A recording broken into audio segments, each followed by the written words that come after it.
অন্তর্বর্তীকালীন সরকারের বিদ্যুৎ, জ্বালানি ও খনিজ সম্পদ মন্ত্রণালয়, সড়ক পরিবহন ও সেতু মন্ত্রণালয় এবং রেলপথ মন্ত্রণালয়ের উপদেষ্টা মোহাম্মদ ফজলুল কবির খান বলেছেন, আমরা বিদ্যুৎ কোম্পানিগুলোকে পুনর্গঠন করতে চাই, বিদ্যুৎ খাতে অনিয়মের কাঠামো ভেঙে দিতে চাই।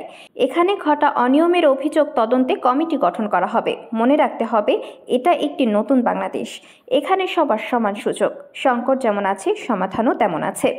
শনিবার সকালে খুলনার খালিশপুরে অবস্থিত রূপসা 800 মেগাওয়াট কম্বাইন্ড সাইকেল পাওয়ার প্ল্যান্টের সম্মেলন কক্ষে কর্মকর্তাদের সাথে মতবিনিময় সভা শেষে গণমাধ্যম কর্মীদের ব্রিফকালে একথা বলেন। পরে উপদেষ্টা পাওয়ার প্ল্যান্টের বিভিন্ন অংশ পরিদর্শন করেন। উপদেষ্টা বলেন, এতদিন আমাদের দেশে একটি উন্নয়নের কাহিনী পড়া হচ্ছিল যে বাংলাদেশে আমাদের মাথাপিছু আয় ও জিডিপি বাড়ছে এবং আমরা নিম্ন আয়ের দেশ থেকে মধ্যম আয়ের দেশে পরিণত হচ্ছি। এখন দেখা যাচ্ছে এটা একটা ভ্রান্তি। খুলনায় প্রায় 8,000 কোটি টাকা ব্যয়ে পাওয়ার প্ল্যান্ট হয়েছে, যা জাতীয় জিডিপিতে যুক্ত হয়েছে।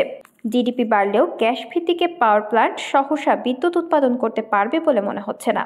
আমরা তো অনেক আগে থেকেই জানতাম বাংলাদেশে গ্যাসের রিজার্ভ কমে যাবে, এখান থেকে বিদ্যুৎ কেন্দ্রে গ্যাস সরবরাহ সম্ভব হবে না। বিদ্যুৎ কেন্দ্র স্থাপনে 8,000 কোটি টাকা খরচ হলো, কিন্তু মানুষ এটা থেকে কোনো উপকার পাচ্ছে না। এটাই হলো উন্নয়নের ভ্রান্তি। উপদেষ্টা আরও বলেন, মানুষের জীবনে কি উন্নতি হয়েছে তা দিয়ে উন্নয়নকে পরিমাপ করতে হবে। খুলনার এই পাওয়ার প্ল্যান্টের নিকটে কেবল ভোলাতে গ্যাস আছে, যা অপর্যাপ্ত। এখানে প্রয়োজন 140 MMCF গ্যাস, কিন্তু ভোলাতে অতিরিক্ত আছে কেবল 100 MMCF গ্যাস। 3 বছর সময় নিয়ে নতুন পাইপলাইন করে এই গ্যাস খুলনায় আনলেও সেটা পর্যাপ্ত হবে না। তবুও এই পাওয়ার প্ল্যান্টকে কিভাবে আংশিকভাবে সচল করা যায় সে বিষয়ে ভাবা হচ্ছে।